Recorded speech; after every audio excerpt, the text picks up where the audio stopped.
Hello everyone, मैं शरद यादव एक बार फिर से आप सभी का स्वागत है आपके अपने यूट्यूब चैनल ग्लैंस एकेडमी पर। दोस्तों, काफ़ी दिन हो गए आपसे इस तरीके से मुलाकात किए हुए और बहुत सारी क्वेरीज भी आ रही थी मेरे पास कि सर यूपी पीसीएस का पेपर जुलाई में हो रहा है या फिर अक्टूबर में हो रहा है या यूँ कहें कि अब यूपीएससी के बाद हो रहा है। तो ऐसे में जो हम लोग यूपीएससी की तैयारी कर रहे हैं इसमें 2 से 3 प्रॉब्लम हम लोग फाइंड कर पा रहे हैं। जैसा कि जो प्रैक्टिस पेपर कर रहे हैं, चाहे वो विजन आईएएस का हो, ध्येय आईएएस का हो, दृष्टि आईएएस का हो, नेक्स्ट आईएएस का हो, इनके पेपर में कितना हमारा स्कोर सही होना चाहिए या कितने क्वेश्चंस को अटेम्प्ट करें जिससे हमारा जो है कि यूपीएससी का प्रीलिम्स न रुकना चाहिए जीएस को लेकर। दूसरा एक सबसे बड़ा क्वेश्चन आ रहा है कि सर पिछले साल के 2023 के सीसेट को देखा जाए तो लग ही नहीं रहा है कि हाँ बिल्कुल हमसे सीसेट का पेपर पूछा जा रहा है या नीट जेईई का पूछा जा रहा है। तो ऐसे में बहुत सारे एस्पिरेंट हैं जिनका सीसेट का पेपर ही क्वालिफाइंग नहीं हो रहा है और प्रैक्टिस पेपर में वो एक अच्छी रणनीति के साथ काम नहीं कर पा रहे हैं जिससे उनको कॉन्फिडेंस नहीं आ रहा है। तो ये 2-3 क्वेरीज थी जिसमें मैंने सोचा क्यों ना आज आपसे सीसेट की स्ट्रेटजी पर डिस्कस किया जाए, कैसे आप यूपीएससी प्रीलिम्स 2024 के लिए सीसेट को तैयार करें, क्योंकि अब ये क्वालिफाइंग पेपर नहीं रह गया है, अब ये डिसक्वालीफाइंग पेपर हो गया है। अगर आपने इसे पास नहीं किया तो आप डिसक्वालीफाई हो चुके हो। देखिए, अर्थ वही है, चाहे क्वालिफाइंग कह दो चाहे डिसक्वालीफाइंग, लेकिन डिसक्वालीफाइंग में एक डर पैदा हो रहा है और मैं चाहता हूं कि आप इस डर को समझें और इसको लाइटली मत लीजिए। दिन भर देखता हूं स्टूडेंट बहुत सारे जो बात होती है मेरे से जो है कि लोग बताते हैं सर जीएस में हिस्ट्री पढ़ रहे हैं, पॉलिटी पढ़ रहे हैं, साइंस पढ़ रहे हैं, एनवायरमेंट पढ़ रहे हैं, ज्योग्राफी पढ़ रहे हैं। जब हम उनसे सीसेट को पूछते हैं तो वो कहते हैं सर लास्ट के 15 दिनों में कर ले जाएंगे। और जब वो लोग प्रैक्टिस कर रहे होते हैं तब उनके पास चुनौती आती है कि पैराग्राफ्स नहीं हो रहा है सही, मैथ सही नहीं हो रही सर, रीजनिंग सही नहीं हो रही है। अब पूरी तैयारी हमारी डाउन होती जा रही है। तो एक नेचर आपको समझना पड़ेगा। पिछले 5 से 6 सालों में लगभग 2018-19 के आसपास से आप देखोगे और 2023 तक के पेपर में अब सीसेट किसी एक पर्टिकुलर बैकग्राउंड के बच्चे के लिए नहीं है। ऐसा नहीं है कि अगर आप बीटेक से आए हुए या मेडिकल साइंस से आए हुए तो आप सीसेट को क्वालिफाई कर जाओगे केवल मैथ रीजनिंग के बेस पे, या फिर आप नॉन मैथमेटिक बैकग्राउंड के हो, जैसे ग्रेजुएशन में आपने बीए किया हो या कॉमर्स किया हो और आप पैराग्राफ्स के बेस पे सीसेट को क्वालिफाई कर जाओगे। अब ऐसा अप्रोच नहीं रह गया एग्जाम का। एग्जामिनर अब इस तरीके से जो है कि आपके पाले में गेंद फेंक रहा है पेपर की कि अगर आप जो है कि मैथमेटिक्स के साथ साथ रीजनिंग के साथ पैराग्राफ्स में भी एक अच्छी समझ विकसित करते हो तभी आप सीसेट के पेपर को क्वालिफाई कर पाओगे। तो यहाँ पे मैं 3 बातों पे डिस्कस करूंगा कि कैसे हमें सीसेट में स्ट्रेटजी रखनी चाहिए ताकि हम पैराग्राफ्स के क्वेश्चन को अच्छे से अटेम्प्ट कर पाएं। दूसरा, मैथमेटिक्स के जो क्वेश्चन आते हैं उनको हम कैसे करें जिसमें एडवांस मैथ भी आ रही है, मेंसुरेशन भी आ रही है, बेसिक मैथ भी आती है। और तीसरा, रीजनिंग, और इनके लिए क्या सोर्सेस हो सकते हैं, क्या सोर्सेस फॉलो करने चाहिए। बिल्कुल फ्री ऑफ कॉस्ट वो सारे सोर्सेस होंगे, आप उन्हें भी जो है कि फॉलो कर सकते हो। उसको भी मैं डिस्क्रिप्शन बॉक्स में लिंक लगा दूंगा और लास्ट के वीडियो के लास्ट तक आप जाओगे तो वहां पे मैं इन चीजों को डिस्क्राइब करूंगा। सबसे पहले हम बात करेंगे सीसेट में आने वाले पैराग्राफ्स की। आपको पता है यूपीएससी का जो सीसेट पेपर होता है 2 घंटे का होता है, सेकेंड मीटिंग में होता है और टोटल 80 क्वेश्चन आते हैं। उसमें से अगर आपके 28 प्लस क्वेश्चन सही है या 28 क्वेश्चन सही हैं तो ये मान के चलिए कि 33% आपका सही हो गया और आप सीसेट क्वालिफाई कर जाओगे। लेकिन ये 28 क्वेश्चन वो होने चाहिए जो नेगेटिव हटाने के बाद बचने चाहिए। और पिछले 4-5 सालों का ट्रेंड देखोगे तो पेपर जो है कि टफ होता जा रहा है। एग्जामिनर ये मान के चल रहा है कि बच्चे सीसेट को इजीली क्वालिफाई कर लेंगे। 2023 का पेपर आप देख लो, सीसेट में लग ही नहीं रहा है कि हाँ बिल्कुल हम पेपर इसको क्वालिफाई कर पाए। तो ऐसे में बहुत सारी प्रॉब्लम्स हो रही है। तो देखिए, पैराग्राफ के ही अगर बल पे अगर आप जा रहे हो पेपर देने, पैराग्राफ्स को बहुत अच्छे से करके, तो केवल 30 क्वेश्चन आते हैं पैराग्राफ्स के। और ऐसा बिल्कुल भी नहीं है कि आप यूपीएससी को चैलेंज कर दो कि सर 30 से 35 जो भी पैराग्राफ दोगे हम पूरे सही कर ले जाएंगे, तो ऐसा बिल्कुल नहीं है। लेकिन वहीं अगर हम बात करें मैथमेटिक्स की कि हम 40 क्वेश्चन मैथमेटिक्स के कर लेंगे रीजनिंग के साथ तो हम सीसेट सही कर जाएं, हो सकता है कुछ बच्चे सही कर लें, लेकिन कुछ बच्चे ऐसे हैं जो मैथमेटिक्स में भी कमजोर हैं, पैराग्राफ्स में भी कमजोर है। उनको क्या करना चाहिए, उनके लिए सबसे ज्यादा इंपॉर्टेंट रहेगी ये क्लास, ये वीडियो, और बहुत ज्यादा जो है कि आपको कन्वीनियंट हो जाएगा चीजें समझने में। देखिए, पैराग्राफ जो सॉल्व करने का तरीका होता है, यहाँ पे स्टूडेंट क्या करते हैं 3 तरीके से सॉल्व करते हैं। एक तो होता है वो एक बार पैराग्राफ्स को पढ़ा, दूसरी बार में उन्होंने क्वेश्चन पढ़ा और उन पर्टिकुलर शब्दों को ढूंढा और वहां पे टिक लगा लिया कि हाँ ये इसका आंसर है। जैसे पूर्व धारणा पूछ लेता है, पूर्व अनुमान पूछ लेता है, पूर्व कथन पूछ लेता है। इस तरीके के स्टेटमेंट में अक्सर बच्चे उलझ जाते हैं। तीसरा, जो दूसरा तरीका होता है कि बहुत सारे स्टूडेंट क्या करते हैं कि पहले क्वेश्चन को पढ़ते हैं और फिर उस क्वेश्चन के अकॉर्डिंग पैराग्राफ्स में आंसर ढूंढते हैं, जो कि एकदम वाहियात तरीका है। सबसे बेस्ट मेथड जो होता है कि आप पहले एक बार पूरे पैराग्राफ्स को सरसरी निगाह से पढ़ लीजिए, मैं कहता हूं कि अगर आप एक पैराग्राफ्स पढ़ रहे हो, 10 लाइन का है, 5 लाइन का है, 8 लाइन का है, उसको एक फास्ट रीडिंग करिए। ठीक है, फास्ट रीडिंग आपने किया और आपको एक आइडिया लग गया कि ये पर्यावरणीय प्रदूषण के बारे में ये पैराग्राफ्स कर रहा है, बात कर रहा है, जिसमें ध्वनि प्रदूषण हो सकता है, वायु प्रदूषण हो सकता है, जल प्रदूषण हो सकता है, मिट्टी प्रदूषण हो सकती है। तो आपको एक आइडिया लग गया रफली कि ये प्रदूषण के बारे में बात कर रहा है, ये किसी अध्यात्म, भक्ति, इतिहास के बारे में बात नहीं कर रहा है। पहला माइंड फ्रेम हो गया। दूसरे नंबर पे आप क्वेश्चन को जल्दी जल्दी पढ़िए और उसमें देखिए कि क्वेश्चन में क्या पूछा जा रहा है। फिर उसको उसी सिनेरियो से ध्यान रखते हुए पैराग्राफ्स में एक बार दोबारा राइट करिए, मतलब रीड करिए, और वहां पे क्वेश्चन से रिलेटेड बातों को सर्च करिए और देखिए कि कहां पर क्वेश्चन के आंसर को छिपा के रखा गया है। अच्छा, एक सबसे इंपॉर्टेंट ध्यान देना बात कि यूपीएससी में अक्सर ये लोग जो गलती कर जाते हैं स्टूडेंट, उन्हें लगता है कि अगर कोई ऐसा शब्द लिखा हुआ है या स्टेटमेंट जो पैराग्राफ्स में दिया ही नहीं है, वो कभी आंसर नहीं हो सकता। तो ये बिल्कुल गलत है, इस मिथ से बाहर आ जाइए। ठीक है, ऐसा स्टेट पीसीएस में होता है, यूपी पीसीएस में होता है कि अगर पैराग्राफ से बाहर का शब्द दिया हुआ है तो आपका वो उत्तर कभी नहीं हो सकता, लेकिन यूपीएससी इससे बियॉन्ड जाकर उसे आंसर एक्सेप्ट कर लेती है। आप प्रीवियस ईयर पेपर देख सकते हो जिसमें 2023, 22, 21 में कई सारे ऐसे प्रश्नों के उत्तर बने हैं जो पैराग्राफ्स में सीधे सीधे नहीं दिए हैं, लेकिन इनडायरेक्टली इसकी इंपॉर्टेंस, इसकी उपयोगिता के आधार पे यूपीएससी ने उसे आंसर मान लिया है। तो ऐसे शब्दों को भी आप ध्यान देना, ये बिल्कुल मत सोचना कि ये स्टेटमेंट अगर हमारे पैराग्राफ्स में नहीं दिया गया तो वो उत्तर कभी नहीं हो सकता, ऐसा नहीं है। वो उस पैराग्राफ्स के क्रक्स पे डिपेंड करेगा कि उस क्रक्स का क्या मतलब है।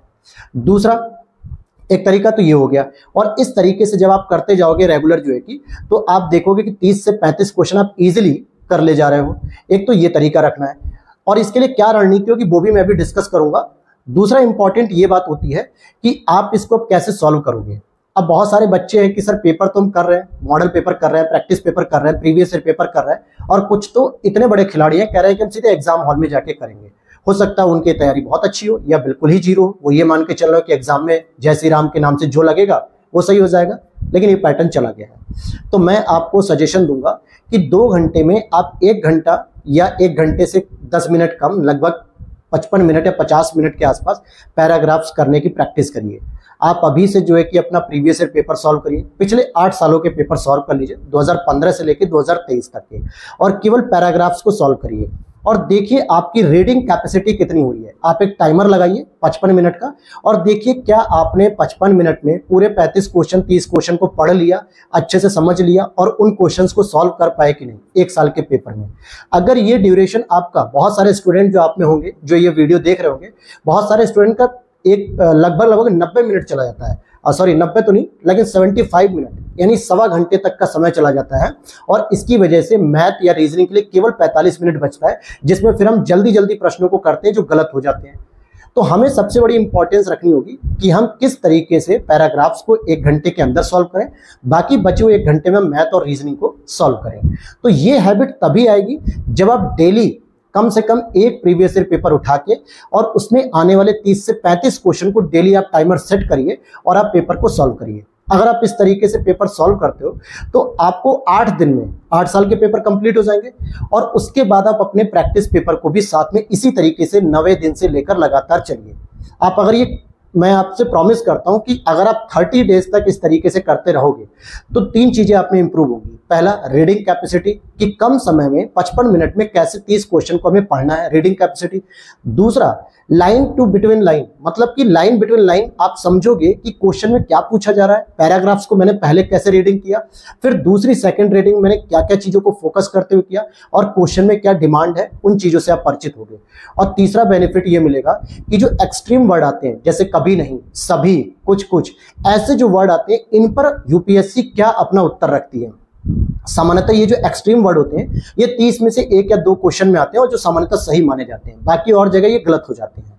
तो ये भी चीजें आप सीख पाओगे, लेकिन इसके लिए शर्त यही रहेगी मेरी आपसे कि आप कल से ही, वीडियो अगर आप आज देख रहे हो, आज का मतलब हो गया 30 अप्रैल 2024, तो आप 1 मई से ही लग जाइए और पिछले 8 साल के पेपर उठाइए और प्रत्येक दिन 1 दिन केवल और केवल क्या करिए, आप केवल 30 पैराग्राफ्स के क्वेश्चन जितने भी आए हो, 30 हो, 28 हो, 32 हो, उसको कंप्लीट करिए और टारगेट रखिए कि 55 मिनट के अंदर।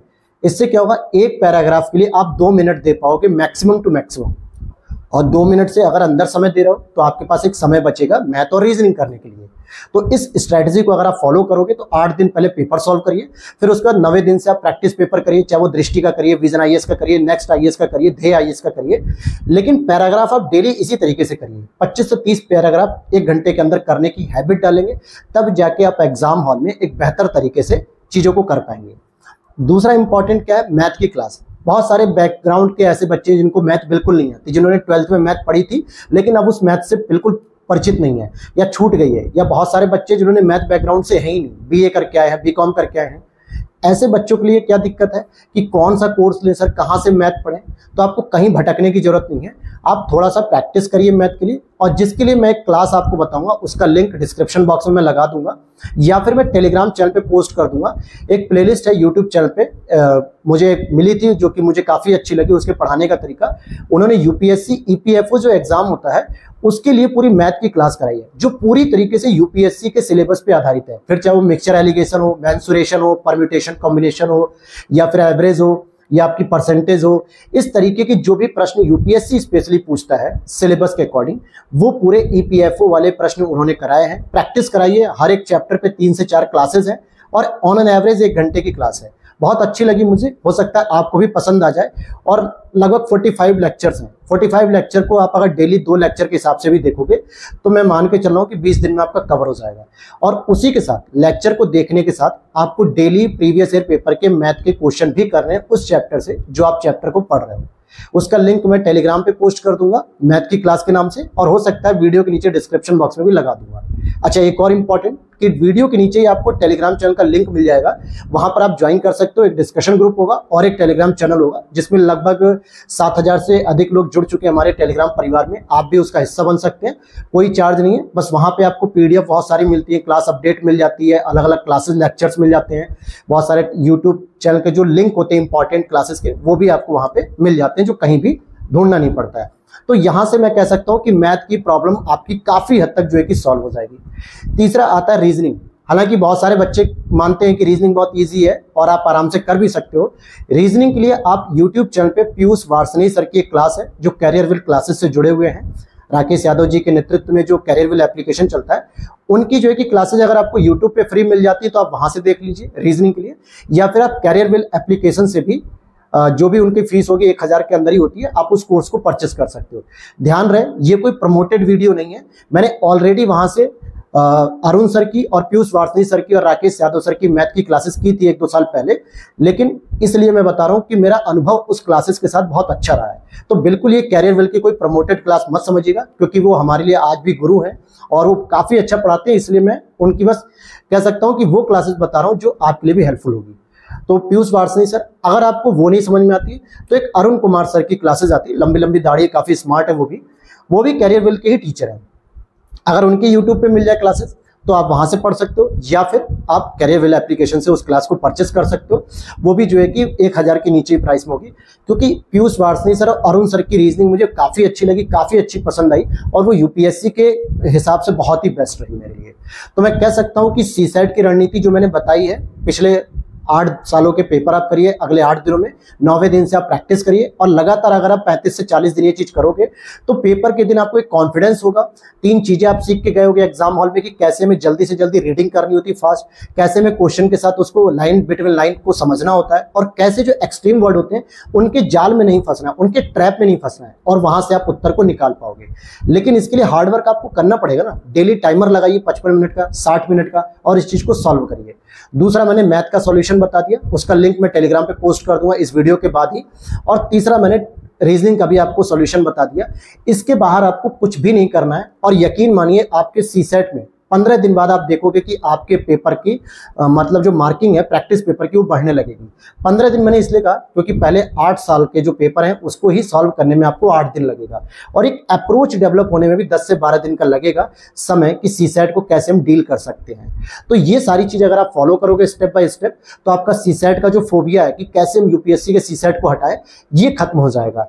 फिर बाकी जो समय बचता है वो आपने जीएस पर दीजिए। जीएस पर भी मैं जो है कि एक अलग से वीडियो बना दूंगा स्ट्रेटजी के लिए कि आपको कैसे पढ़ना चाहिए, क्या क्या चीजें करनी चाहिए लास्ट के 45 दिन में, और उसके साथ साथ करंट के लिए क्या हम कर सकते हैं, क्या अप्रोच होनी चाहिए, कैसे आप कौन कौन से सोर्सेज को फॉलो कर सकते हो, उस पर मैं एक अलग से वीडियो बना दूंगा, कमेंट सेक्शन में लिख दीजिएगा। तो मिलते हैं नेक्स्ट वीडियो में। Thanks for watching. बहुत अच्छा लगा आपसे बात करके। उम्मीद करता हूँ चीजें आपको समझ में आई होंगी, और अगर आई हो तो इसको फॉलो कर सकते हो, चैनल को भी सब्सक्राइब कर लेना।